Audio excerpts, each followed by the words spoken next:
ગૃહાણામ પરમેશ્વર જમણાત્મા દીકરીને દઈ દો ફૂલ ને ચોખા બે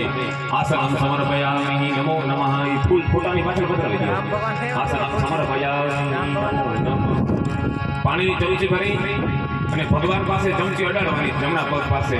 3 વખત પાણી લઈને નીચે મૂકી દો હરિ ઓમ વાદ્યમ સમર્પયામિ હસ્તેર્ઘ્યમ સમર્પયામિ મુખે આચમનમ સમર્પયામિ આચમનમ ધનમ સમર્પયામિ નમો નમઃ હવે માતાજી આપણે ભગવતી છે એનો જમણા પગનો અંગૂઠો ભગત ધોવાનો છે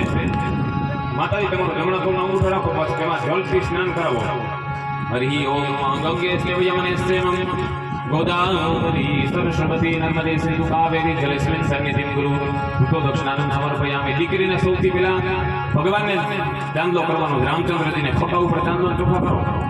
હરિ ઓમ વિશ્વાની દેવ સવિતર દુરિતાની પરા શુભ જગદરંધન આશુભમ ચંદ્રમામ મસોદા તક્ષસો સૂર્યો અજાયત છોત્રાદ્વારસ પ્રાણ સંહાર અગ્નિરજાયત માલ્યાદિની સુગંધિની માનલતિયાની રે પ્રભુ મયાનિતાની પુષ્પાણી પૂજાથમ પ્રતિગૃહ્યતામ પાણીની ચમચી ભરી વલ્લભાઈ હવે કન્યાદાનનો સંકલ્પ થાય છે શાસ્ત્રમાં કીધું દીધે થોડું ના થાય દીધે દારીદર જાય સમુદ્ર કેવડો બીડો ઉલે છે પણ દરિયો બાજુમાં જ છે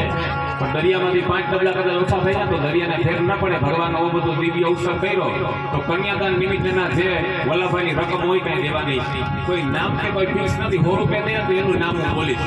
રૂપિયો દે તો નહીં બોલું 100 રૂપિયાથી માથાની રકમ કોઈને કઈ દાન દક્ષિણા કરવી હોય